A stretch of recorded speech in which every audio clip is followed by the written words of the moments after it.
Okay, so I feel like you're getting at this idea of polysemy, where we have multiple related meanings for a word, right? Like, for example, a famous painting can be emotionally moving in that it changes my emotional state.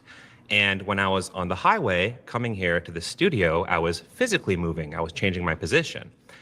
If I said, I believe the Mona Lisa is very moving, and you said, you don't really understand what you're saying, it's nailed to the wall, I would say that you're the one who doesn't understand what I'm saying, not the other way around. And the way that relates to this is there are many concepts of God, and I'll admit, I find a lot of what you say about that interesting. I'm familiar with it. The idea of this kind of Jungian hierarchical thing, or as a metaphor or a symbol, or the kind of, atheist, materialist, literalist idea of a agentic, omnipotent, omniscient being that intervenes in reality, right? So when I'm saying that I reject the concept of God, I'm aware of these other definitions of God, but I think that when we use words, we tend to only imply one meaning at a time. So the same way that I would say the Mona Lisa is moving emotionally, but I would not say it's moving physically. I would say I reject the concept of God in this very literal way. But what literal way? The way that God is this omniscient, omnipotent, agentic, supernatural being that sent his son down and has, caused miracles and all these things like that. The idea of God is Do you think that there's an underlying unity of things? Could you explain that question? Well, scientists, for example, believe that science unifies in a comprehensive theory. Do you, yes, no, or that there are multiple competing truths? Those are the options. Either things unify or there are multiple competing truths. I know that, for example, like in physics. All right, I know we can't be stopping every time it says something that doesn't. We're but just getting rolling. Why are those the options? That's like either there's like a mystical unity of everything, or there are multiple competing truths. Why do the truths have to be competing? Why can't there just be like different things that are all true? Right. It's just that way. And if you question it, you're being bad and you're being difficult. And frankly, you're being a little annoying. You're trying to start a problem. Fair enough. Is this physics, Jordan people Peterson are looking thing? for like. This is what Jordan Peterson is saying, that these are our options. Yeah. He's saying, do you think there's a unity of everything, or do you think that there are multiple competing truths? Those are the options. Why are those the options? I don't understand. Yeah. And this thing about like the, unified field theory, physics, or whatever, it's like a lot of things Jordan Peterson says. It's like, okay, that's clearly a metaphor, but you're sort of treating it like it's not a metaphor. Right. Right. A lot of it's too, like, it sounds smart. Like if you say unified field, it's like, oh, that's very cool. That sounds very cool. You must know some stuff about some things. A theory of everything. And why do you think they're doing that? It's interesting. It's helpful. But they also believe that there's an underlying unity to things. In a sense, yeah. Like the material world and time and space are probably governed by universal laws and principles. Partly that, yes, yes, but that the same thing might extend to a broader domain that would include imagination and value. Could you help me connect that to the prompt? Well, I'm trying to define God, the God that I don't think atheists do a very good job of defining. Here's another question for you. What do you think guides you in your determination of whether or not what you're saying to me is true? Can we go back? Can we stay on what we were talking about? We are. Okay. You're just uncomfortable with the question. No, I feel like you're just kind of throwing different spaghetti at the wall. I'm not. Okay. I asked you a very specific question. What is it that you think guides you when you're talking to me to help you determine whether what you say is true? Logic, memory, reasoning, sensory information. How do you distinguish that from being governed by something that's false? An interesting question. How do you know the difference when you speak between what's true and what's false? So you can imagine. Right? I can infer. From what principles? So, and what are you getting at? I'm getting at the fact that your conscience guides you. Is that reasonable? Conscious is defined by Conscience. my empathy and my reason, or my foundational. Define it any way you want. Okay, so that's how I'm defining my conscience. Is my my conscience is my sense of Right and wrong. wrong. Yeah, exactly. Yes. Yeah, Where yeah. does that come from? I would say that comes from an evolved capacity to empathize and a recognition of the benefits of engaging with and nurturing that capacity. And then that empathy is constrained and guided by reason, right? Like, for example, I am driving down the highway, there's a kitten in the road. I'm going to empathetically feel, oh my God, I want to save the kitten. But then reasonably, like, I'm going to get hit by a car, right? So that's sort of the process through which I make ethical decisions. Okay, is how do empathy you- constrained by reason? Do you think that people can differ in their response to something empathically? Yeah. Is there a mediating principle that can tell you one person who's empathic and another person who's empathic that disagree, who's correct? Interesting. Yeah, I mean, I think that's where we'd have to, talk it out, right? We do that in real life all the time when we have, whether that's a discussion with a friend about the right thing to do in a situation, whether that's a policy discussion about law, right? That's where we can converse with each other, think about things, explain our perspectives, and then kind of reach a conclusion, right? That I think that we do that all the time. So Elijah, the prophet Elijah, defined God in the Old Testament as the voice of conscience within. Okay. That's a definition. So you're Got saying it. Okay. by that definition of God, See what you're doing. I see this is This is kind of like the same, like it's kind of the same old thing. I mean, you were like a Hitchens fan back in the day, right, Ben? Yeah, a lot of those. It almost feels like if you just went and watched some of those, like him, like dunking on Dinesh D'Souza or whatever, you would get a funner, quicker version of a lot of these same arguments, right? Like, oh, how do you have morality without the Lord or whatever? And we've had this argument before, right? Yeah, no, for sure. I mean, it's also really strange that he's saying that thing in Elijah. I mean, I guess I don't know the line in the Bible that he's talking about there, right? But like, there's stuff like that else, like why he's interpreting that as a definition of, right. of God. I mean, like, I'll just say that's really that. I don't, you don't think like Elijah thought that God was a being who created the world and, and all that, right? That it's like, he's just using this word God to mean like, moral conscience. Yes. Yeah, it's almost like, the fun of watching a movie, like a David Lynch movie or reading a book, is that everybody's going to get something different out of it. And it's like Jordan Peterson did that, and then he's like, this is the only way to read it. My interpretation is the way, and now I'm using it as a debate tactic.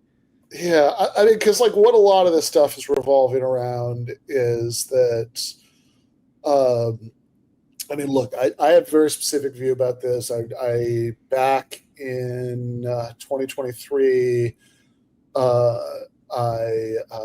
wrote this Substack essay called Jordan Peterson Think Atheists Unconsciously Worship Pan. So what I was talking about there was this Twitter thread that he'd done where he says atheistic hedonists unconsciously worship Pan or Priapus. Priapus? Implicitly worship if you must. Do you get it yet? No. No, I do not. It is never do you believe in God. It's always which God do you worship? Consciously or unconsciously. It's like, okay. Okay.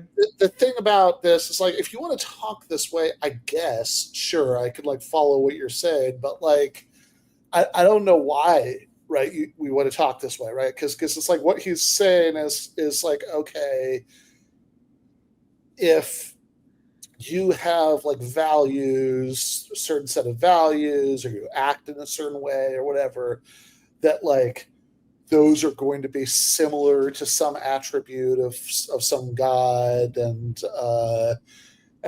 so in that sense you worship that God, right? Like that's what he's saying here, and he says things I think at a couple points in this debate, like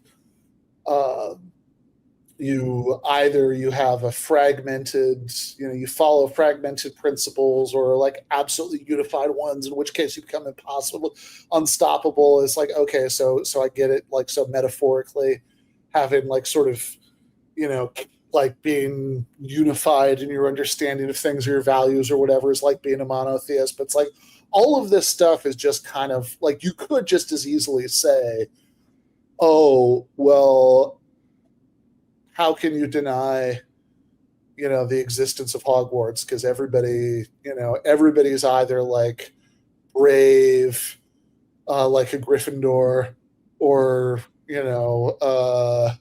or loyal like a Hufflepuff, or like that's like. So it's never is there Hogwarts or not. It's always just which Hogwarts house are you? Like that would make exactly as much sense as this does to me. Right. I watched this whole thing too, and I remember like when this guy first started popping off, I like worked in an office, and there was like a guy who stumbled across Jordan Peterson, and he kind of went down the Peterson like I was watching him go down the Peterson rabbit hole, and I was just like, why do you like this? Like there's so much more self-help stuff that's like easier, and why do you like this? And it was like, what is this? Like it was a weird like cultural phenomenon thing. Now like with this one, it does seem just like a sustained public meltdown. Like we're just like we're past like we still could debate him on stuff and like use it to make points, but this one is just like, it's so bizarre. They try so many times for him to have like a real discussion. He freaks out so many times. He's like upset so many times that it is just like, we really are just watching a troubled guy uploading stuff. But I mean, to take it seriously, there's a part where he's like, oh well, I mean that God is what you give your attention to, which like that's kind of a poetic flourish. That's sure. But again, you might as well say like, like you might as well say, oh, I don't understand how anybody could deny the existence of Hogwarts, and be like, yes. Oh, but what I mean, like, which, your Hogwarts house, is that what you embody, right? Or whatever. Right. Exactly. But like, this was like the Zizek thing too, when he was like, well, what about you in your own life? Like, it's the same, like, what does he devote his attention to? Is he like, going to help? Is he going to aid starving people? No, he's trying to collect as much money and followers as he can, and do a tour as much where he charges $200 a seat, and so that's probably... and own his political enemies, right? I mean, that's like that's a lot of it. I mean, that's like harass people on Twitter. Yeah, like that's that. Like that. God, what is that? Parapis, the god of bothering people on Twitter. I'd have to look at video game from the PlayStation. Parapis the rapper. Parapis the rapper. Yeah. Great game. I don't know. Maybe we have a viewer who knows more about Greek mythology than I do. Can identify the god of bothering people on Twitter, but definitely, like, I mean, there was a period after he got back from Russia or Serbia, I guess, is like where he finally did his last rehab stint. And it's like there's a immediately post Serbia phrase where he just got very comic book villainy. Like he, like he's kind of stepped back from it. Like you notice in this video, he's dressed relatively normally. But like there was a gray pinstripe. Yeah. It's just a gray pinstripe suit. It's like, it's barely even eccentric. Right. But like there was a period immediately post Serbia where he was like wearing these Riddler outfits. Yeah. He was actually sponsored by a company that made these suits for him. Like that's the crazy part about it. Some weirdo is like watching his videos and goes, you know what I gotta do? I gotta make him custom suits. Like he actually had a suit that had his tweets printed out on them, I remember. Yeah. Oh boy. And he did that video in this period where he, very famously ended with, we'll see who cancels who, woke moralists. And it's like, okay. Yeah. I remember that. You're just like at this point, like, yeah, it just seems like you're about like, you know, staying relevant, you know, making money and like smiting your enemies. Right? I mean, that's the, you know. And living through the most boring super villain origin story. You know what's crazy? You know what's crazy about those suits too is that like I think I saw an interview with that guy. He's like a tailor. You know, he's sort of like a, you know, whatever, like MAGA YouTube guy who or whatever. One of these guys who just ends up being obsessed with Jordan Peterson. And he's a tailor, you know, like he makes suits, but like you would think like, okay, I'm a tailor, I could get this guy to wear my stuff and people will say, "Wow, that looks really good. Maybe I'll check out this tailor. Maybe he'll drive me some business." But he's got this guy wearing the stupidest looking crap. You know, it's like he's like it's like an anti-ad or something. Like Yeah, like I mean, it, how many people are really gonna like? Even people who like Peterson, like, how many people are gonna go watch yes. that and be like, "Ooh, I need to get one of those." I want to look like Matthew Lesko, the question mark guy who told you how to make money from the Government grants. Government grants, exactly. Yes. Remember that guy bouncing around on some weird ad at like 2 a.m., you know? My God, I was like stoned making artwork at college watching his commercials. He was good. He was good. Yeah. He was great. We need to bring him back. Well, I just want to point out that I mean, I don't know what the proportions are of people who are just like, "Oh, Jordan Peterson, I like that guy. I'm going to watch this," or people who are just Jubilee fans, or people who are craning to watch the car crash. But as of this moment, this video has 6 million views. I know. I was going to say, like, sometimes it seems like, man, I cannot believe we're still talking about this guy. And then you look at it and it's like these crazy amount of views. However, you know, there was that Miss Rachel thing. Did you hear about the Miss Rachel thing? Yeah, I love her. I love that she did that too. But I was like, oh, I should look into this. And like kids YouTube makes all YouTube look like it has no views. Like kids YouTube has like 100 million views for like their lowest video. It's so crazy. But still, 6 million views. I mean, Yeah. I mean, relative to right. So it's nothing compared to kids YouTube. I mean, it's nothing compared to like, you know, if you go. I mean, I always tell people, like, I think a really good way of keeping things in perspective is to open up YouTube in a private browser window, right? So it'll be, and then just like don't sign in, just see what it shows you. Oh my god. And if you're one of these people who's afraid, like, oh no, AI is gonna take over humans. It definitely already has. Like, if you look at that raw YouTube, everyone acts like a robot who's trying to like please the algorithm. Everything's like Mr. Beast-ized, you know? It's like people have just totally figured out like how to behave toward the algorithm, it seems like. Like it's bizarre. Those like super trendy YouTube videos for sure. Yeah, no, I mean it's you know, like you'll see, you know, I mean, yeah, you'll see people like who are like wiping out on dirt bikes and stuff. You'll see, you know, you'll see cute animals. You'll see like you'll see stuff like, you know, that's what I don't know. It's you know, it's like, oh, you know, here's what it looks like if you plan a date with $500,000, but here's what you can do for $1, you know. a $1 boat versus $100 million boat. a lot of that kind of stuff.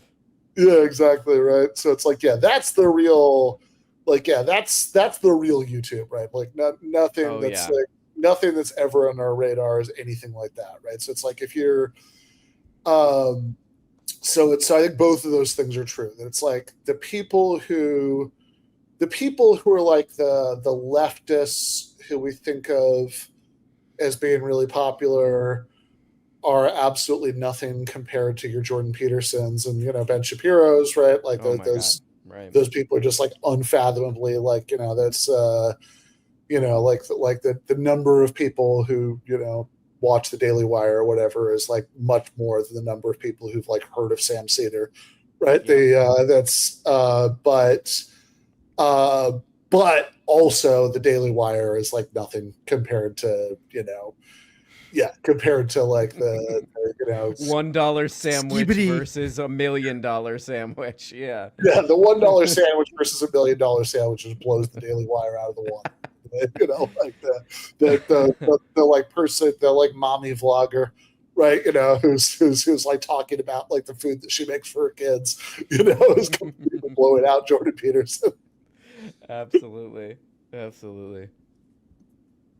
Kind of goes back to what I'm saying initially. I'm not defining it. Elijah Okay, defined so it. as Elijah defines It's God. defined that way in Jonah, too. Okay, so as Cardinal Newman remember also got defined it. it that way. As I'm sure you know many people who've defined it that way, and it's impressive. You're a very knowledgeable person. I'm not trying to be impressive. I'm okay. just pointing out to you Got how it. God is defined in the Old Okay. Testament. All right. So to respond to that, I do think there are lots of interesting ways to define God. And that goes back to my kind of Then opening how do we statement. specify what we're arguing about? We use context clues, or again, it goes back to my example of the I'm Mona defining Lisa. God as conscience. Okay. So that's interesting, but then you're kind of expanding the meaning of God. No, I'm not. That's how it's defined in the Old Testament. Okay, in so- Elijah and in Jonah. Sure. So whoever, so some. It's not whoever. Okay. Elijah is one of the major All right. Old Testament All right. prophets. All Right? right. He's equal in stature to Moses. Okay. Right. So it's seems not like arbitrary. running All out right. the clock. So Seems that a little bit like running out the clock. is interesting, but it's not relevant to the context with which I am using the term God. It's directly relevant. Atheists reject God, but they don't Right, but understand you- what they're rejecting. you're You being- accept conscience as a guide, and conscience is one of the defining characteristics of God in the Old Testament. I think you're being intellectually disingenuous In what way? because again, I asked you if you believe Hey, that conscience you guided just you. asked me a question and then you stopped me from answering it. In this setting, you understand the way I am using the term God and belief. Not and in then the least. I don't understand how you're using it in the least. That's why I'm trying to define it. My definition of God as conscience is a lot more precise and oriented than your definition of the God that you But hypothetically disbelieve in. it's irrelevant to the fault lines of this debate. How is it irrelevant? Because in common parlance, when we're talking about atheists, God, belief, not belief, I we're don't not care talking. about common parlance. I'm trying to get to something fundamental. I think your point is irrelevant to the way that people tend Which to use point? these words. Your point that there are these polysemous I didn't ideas make that of God. point. You did. I made a I specific characterized point it, that God right. was associated with conscience. I just feel like you kind of retreat into this semantic fog. I'm not retreating at all. I'm advancing, sir. You are retreating. All right. Well, it was very nice to meet you. Nice I appreciate to meet the you too. conversation. Yeah. It's very brave of you to do this. Thank you. I like how mad he gets too. He seems so mad. Like he picked this debate topic, and he's just like so pissed off the whole time. Like, why does nobody get? I came up with this. I'm being intentionally obtuse here, and he's so pissed off that nobody. I was so pissed off, and also, yes, he spent the last at least 3 minutes of that just filibustering. Yes, wasting time, time. He's like clearly the kid is trying to build something, and he's just not going to let him. Right. He's like a very I don't know, he's like one of these basketball players or whatever who figures out ways to cheat the system to win or something, or run out the clock and do fouls in weird ways and stuff. He just had this thought. I'm in danger. Yeah, he's Ralph Wigguming. Yeah, I mean it's Ralph just Wigguming around. But yeah, no, that's exactly it. I mean, it's the running out the clock with fouls, and it's so ridiculous too, because I mean, I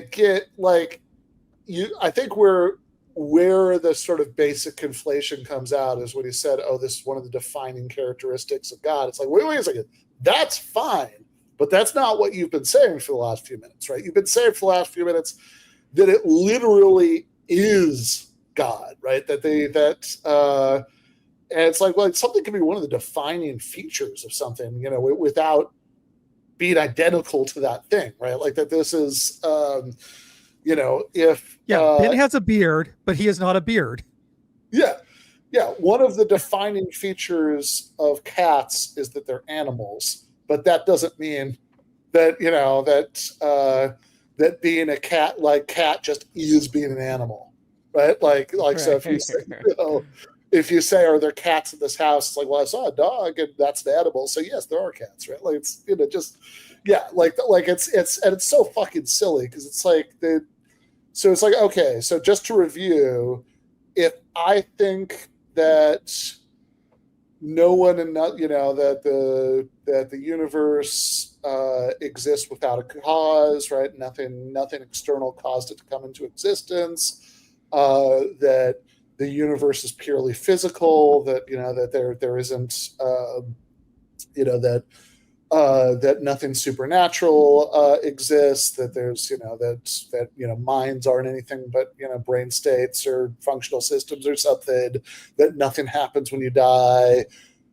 But I care about being guided by moral conscience. If you're just going to say, well, that counts as believing in God, it's like, okay. But if so, this is a very, very different God than most people have believed in. Yeah.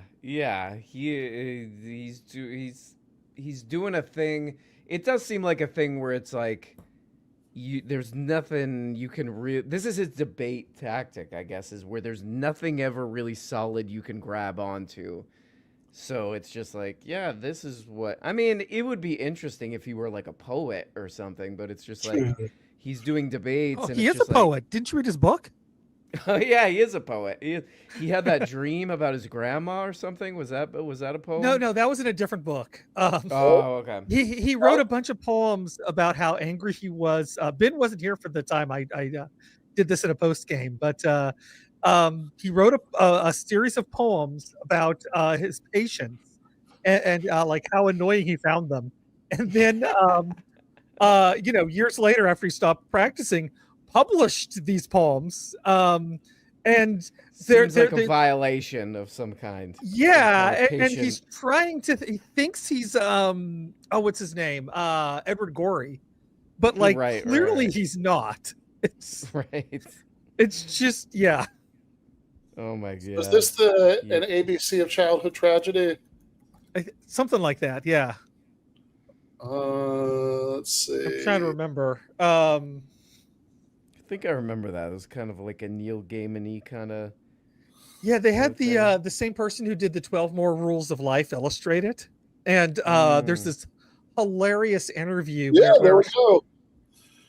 26 dark and witty poems, each tragic comedy of innocence and vulnerability. And it's like the punchline: she got molested. What? Whoa! Like they are messed up.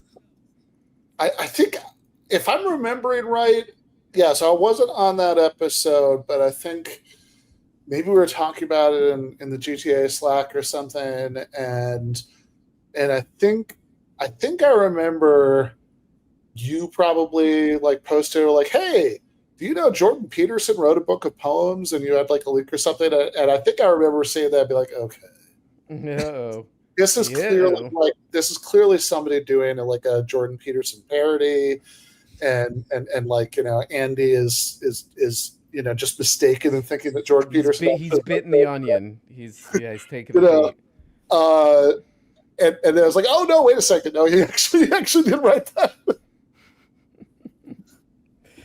Because it just kind of tingled my sense of nah, that's not real. Yeah, for sure.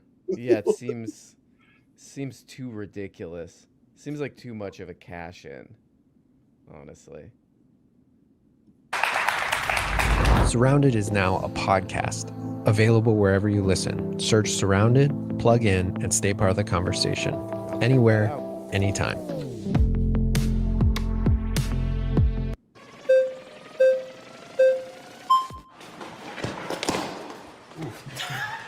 What is up, Mr. Canada? How you doing, man? I'm doing great. What's How are your you? name? Brian. Mr. I think it's Canada, interesting that you good. say that morality and purpose can't be found in science. Actually, No, within science. sure. Yeah.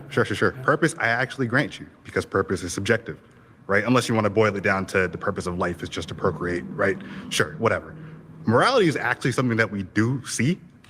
We actually have examples of Neanderthals, an older individual was found in a tribe, missing an arm, missing teeth, still alive somehow in his 40s, 50s, right? Typically, you're a Neanderthal, you can't eat, you can't hunt, you die, right? But we know that members of his tribe were taking care of him, right? So we know that at some level, early in our evolutionary history, we actually developed altruism.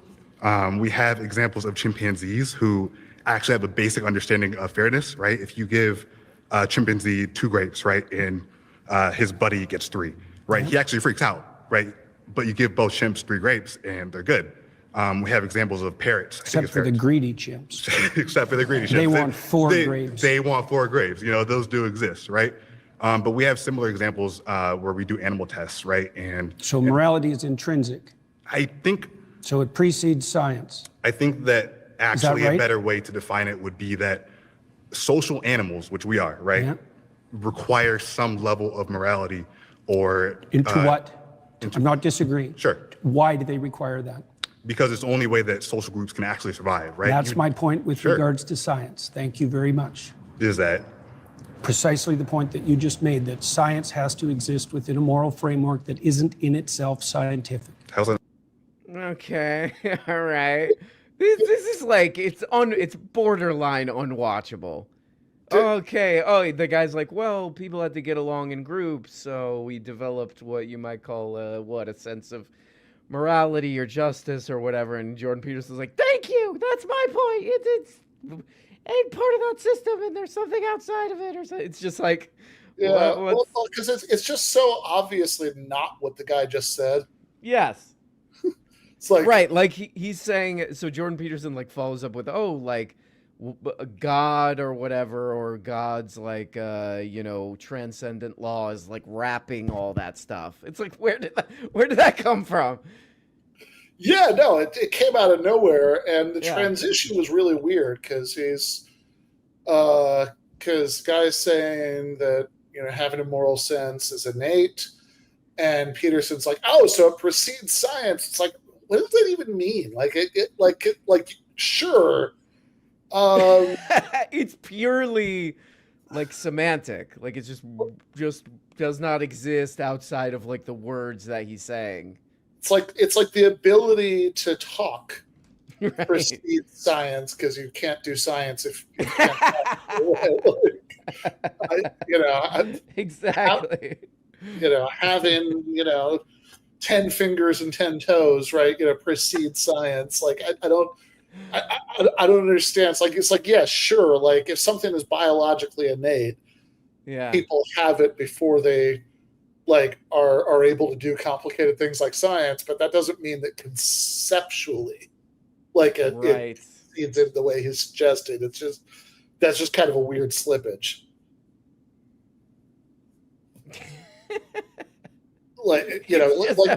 He's just trying to suck these poor people into his hall of mirrors or whatever. Like that's all it feels like. Welcome to my fun house where everything changes. The floors are not solid. It's like an MC Escher drawing or whatever. The stairs go up and then they go back down, and it's an endless loop. That's what this is. It's just like you get nothing out of it. It's just like Jordan Peterson trying to maintain his career, and like that's about it. Like what practically can we take from this? Like nothing. Like I mean, to me, the interesting stuff about religion is what we've probably talked about before, where it's like not just religion, but like spirituality in general. Like you need a lot of time and resources to that's why you see we cringe at Gwyneth Paltrow and all these people we're spiritual when they're multimillionaires. It's like, yeah, you have the time to pursue that stuff. Nobody else does, to us, to me, that's what's interesting about spiritual stuff and religion is let people, maybe it will be Christianity or whatever. Maybe it will be whatever, Buddhism or something, or you'll find your own thing. But it's like nobody has the time to really think about this stuff like normal people, and we end up with the worst version of it, which is a guy just refracting debates that we've already heard. It's sad. It's sad, honestly. Yeah, it reminds me of something when I had my Collins show. I remember something Lillian Sekerchia said, which is that like not only is Marx probably wrong to like suggest that religion would like cease to exist under socialism, but actually probably in a society where people have more free time, they get much weirder with it.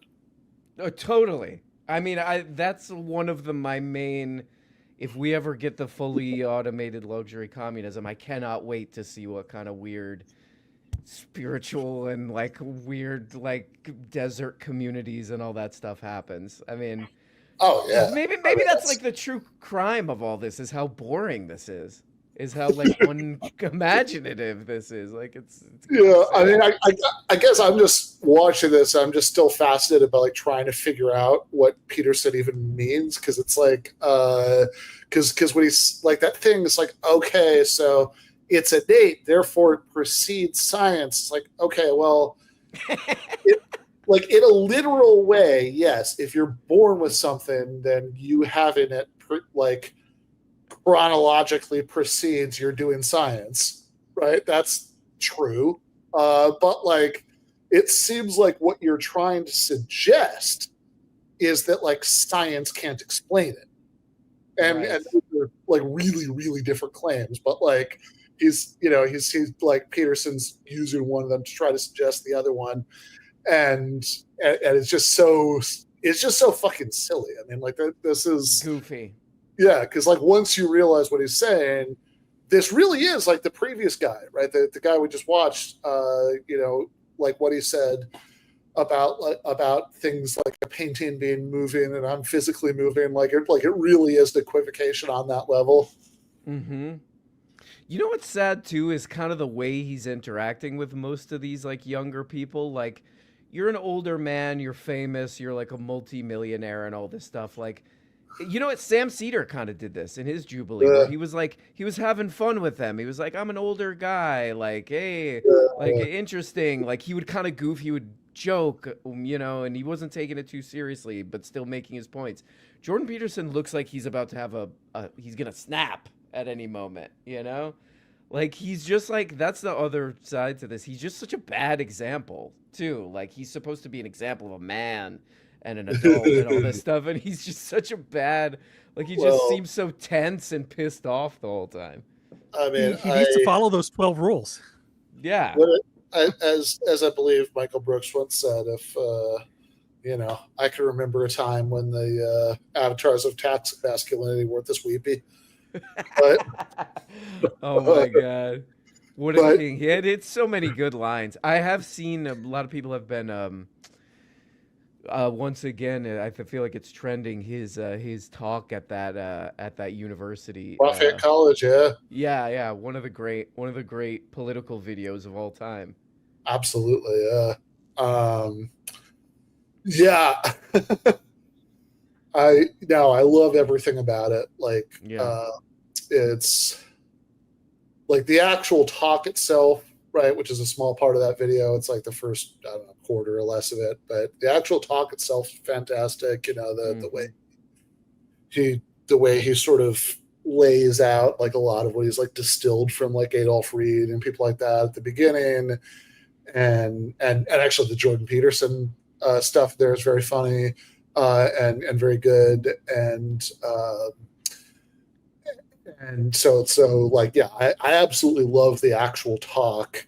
And then at least it's the Q&A goes on for a very long time. I don't know that I've ever sat down and watched all of it, but like the stuff I've watched of it is really good, because it's like I remember when I was watching, I was just thinking, it's like, oh wow, yeah, like just on a, like, it does really make you realize what an amazing political communicator he was, right? Because like a lot of people were, because frankly, there were a lot of like very annoying college Democrat kinds of questions, and it would have been very easy for him to just kind of dunk on them, and like people watching on YouTube later would enjoy it. But like, you could really see him making an effort to like kind of meet people where they're at and like explain things to them in terms that are going to make sense to them. I mean, like, really the only case I can think of like out of what I've seen, where he does kind of take a second to like make fun of one of the questioners, like just for a second, is like the one. It's just before the part everybody like the most widely shared part, right? I don't think it's complicated, right? Yeah. Like it's just before that where this girl asks, it's like, so it says in your Twitter you're Jewish, is that right? And he's like, that's not a what? I remember that. But he did it too in a way where he like she was in on the joke.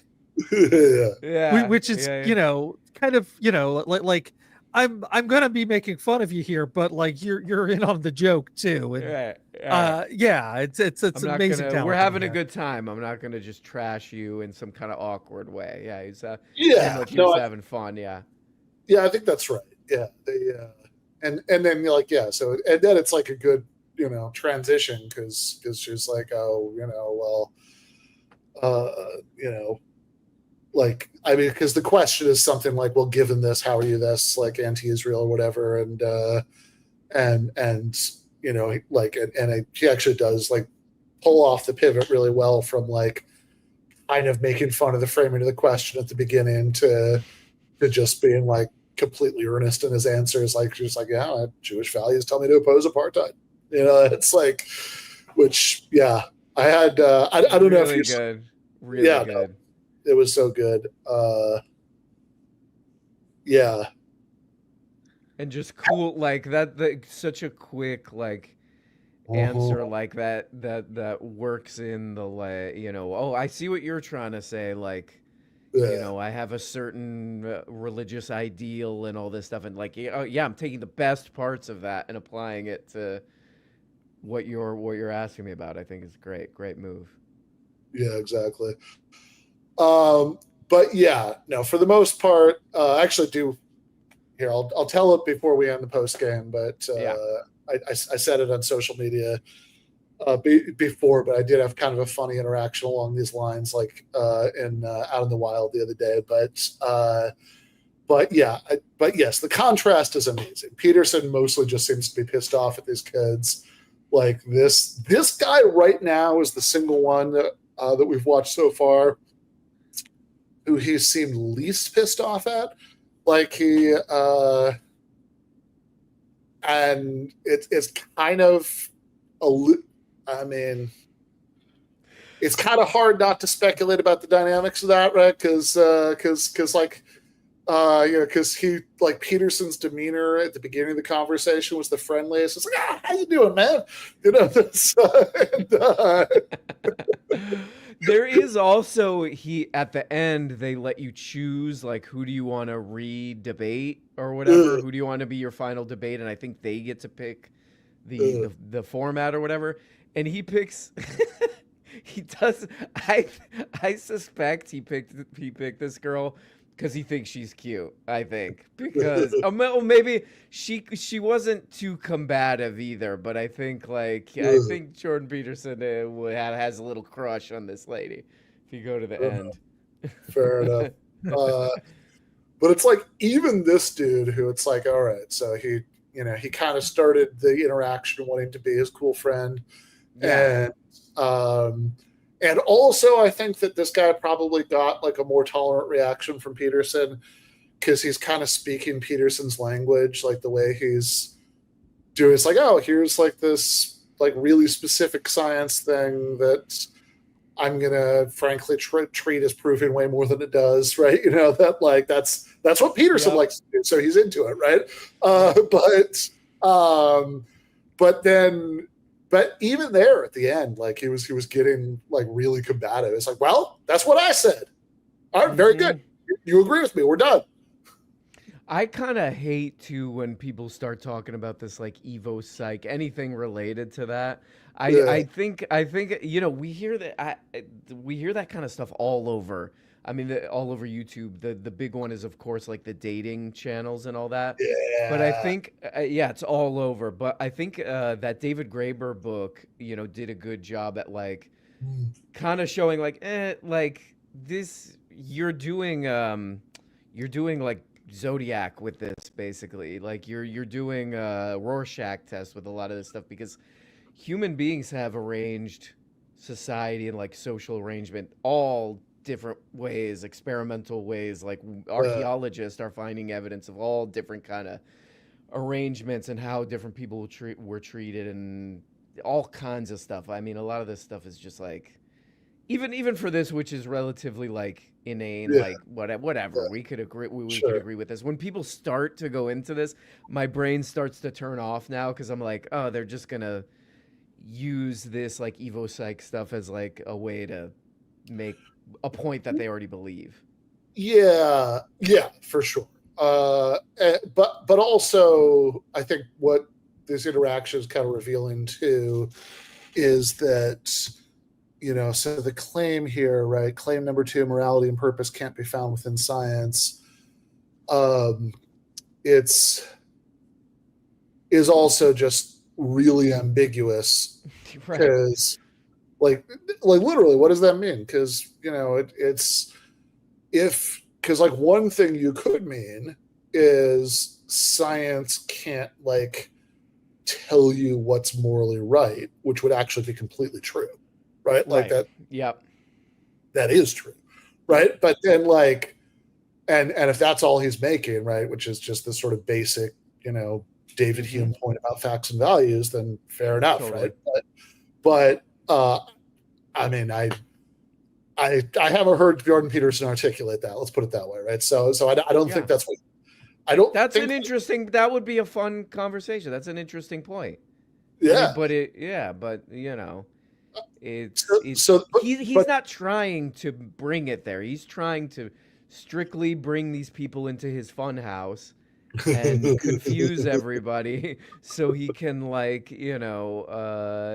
like he's winning the debate. I feel like, because a lot of this stuff could be interesting, or we could take something out of it. I think that's just right. But it's like a lot of this. It's like, okay, what this guy seems to be arguing, and like Peterson's never like, oh, sure, that's not what I mean, right? Right. Like what this guy seems to be arguing is that science can explain like how it is that we came to have moral feelings, which is a different question. Right. Or maybe he's describing some sort of like natural empathy or something where it's like, oh, if the tribe needs to survive, you need to like treat. Yeah. So like this is like the explanation of why humans feel empathy. Yeah. Which is like, sure, science can do that. That's a different question from like, can science tell you, like what moral conclusions you should come to? Right. Like that's, but it's like, yeah, why do we, that like, why are humans hardwired to care about morality at all? Right. Sure. That's like within the sphere of what science could tell you. I agree that a lot of Evo Psych stuff, especially the kind of like awful Evo Psych stuff that's like all over, like, dating advice and like, et cetera. Right. Like is just unbearable because it's not, it like has, it wants to have the whiff of like scientific rigor about it, but like it's so obviously just so stories, right? Exactly. But like, yeah, in principle, science could tell you that much, right? Like, for sure. But like Jordan, but the morality, when you get to the morality part, like what you were talking about, where it's like, okay, we can maybe explain some like tribal natural empathy behavior, but like some higher transcendent morality, like where does that come from? I think Jordan Peterson knows that just like opens up a vacuum that people can either like choose to pursue however they want or whatever. I mean, it's like an open question, and for him it can't be, right? Because he's doing the Christian thing or the Catholic thing. I mean, is that what's going on here? Because like this is interesting. Like where does morality come from, and like why do people want something that's like transcendent or like spiritual? That's all interesting, but it's like, yeah, it never seems like he's like coming to that open-minded or like honest. And maybe the most revealing thing here is that he's never like, even though the original claim is so weird and ambiguous. Yeah, yes. Like Peterson is never like, oh, sorry, you misunderstood me. I wasn't saying blah, blah, blah. I was saying blah, blah, Right. blah. Yep. He worded it in a way that seems like something from his book or something. Like they don't, what is it? Like they don't understand what they don't believe or whatever it is. Yeah, the claim Something number like one was that. atheists reject God, but they don't understand what they're rejecting. Right, Now we're on right. claim number 2, morality and purpose can't be found within science. Oh, right. Yeah. Claim number 3 is going to be everyone worships something, including atheists, even though they blah, blah, blah. Yeah, it's very, very Jordan Peterson-y. Claim number 4, atheists accept Christian morality, but deny the religion's foundational something. Yada, yada. Yeah. So on, etc. Yeah. All right. Let's at least finish this, dude. Okay. It's not scientific.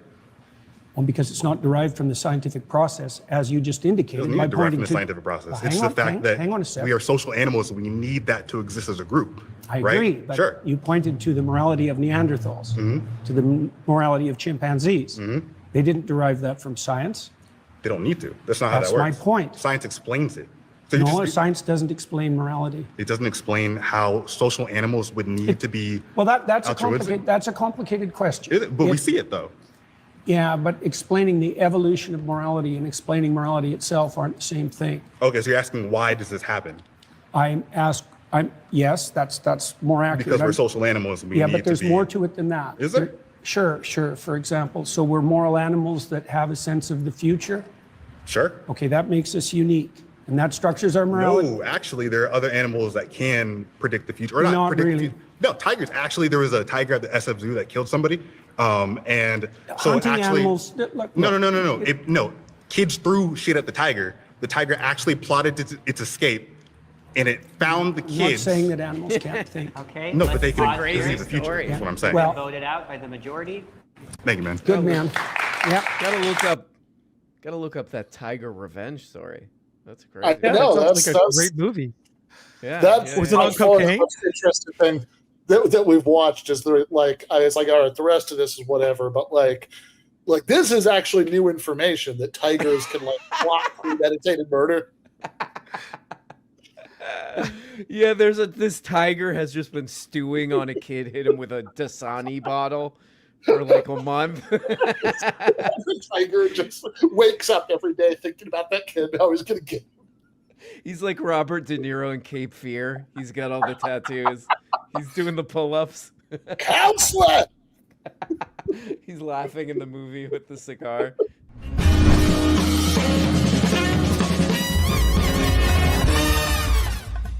You have been watching free public content from Give Them an Argument.